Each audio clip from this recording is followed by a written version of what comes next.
300 unit વીજળી free, 500માં cylinder અને ration kit free.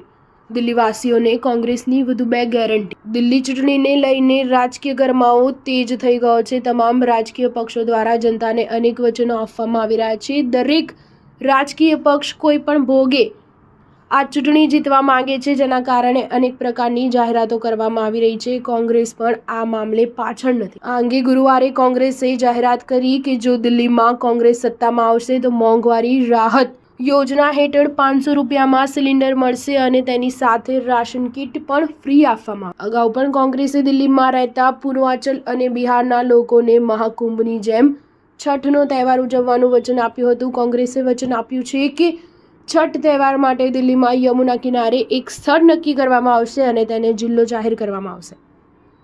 યમુનાના તે ઘાટનું નામ સ્વર્ગીય શ્રીમતી શારદા સિન્હાજીના નામ પર રાખવામાં આવશે. આ ઉપરાંત યુવા ઉડાન યોજના હેઠળ બેરોજગાર યુવાનોને 1 વર્ષની એપ્રેન્ટિસશીપ અને દર મહિને ₹8500 આપવાનું વચન આપવામાં આવ્યું છે. દિલ્હી વિધાનસભાની તમામ 70 બેઠકો માટે 5 ફેબ્રુઆરી 2025ના રોજ એક જ તબક્કામાં ચૂંટણી યોજાવાની છે અને મતોની ગણતરી 8 ફેબ્રુઆરીએ થશે. કોંગ્રેસે હવે તમામ 70 બેઠકો પર પોતાના ઉમેદવારોના નામ જાહેર કરી દીધા છે. અરવિંદ કેજરીવાલની આગેવાની હેઠળની આમ આદમી પાર્ટી ચોથી વખત સત્તા મેળવવાનો પ્રયાસ કરી રહી છે, ત્યારે કોંગ્રેસ પાર્ટી દિલ્હીના લોકોને શીલા દીક્ષિતના શાસનના કાર્યોની યાદ અપાવીને તેનું ખોવાયેલું રાજકીય મેદાન પાછું મેળવવાનો પ્રયાસ કરી રહી છે. સ્ટાર ન્યૂઝ 7 હંમેશા સચ્ચાઈની સાથે.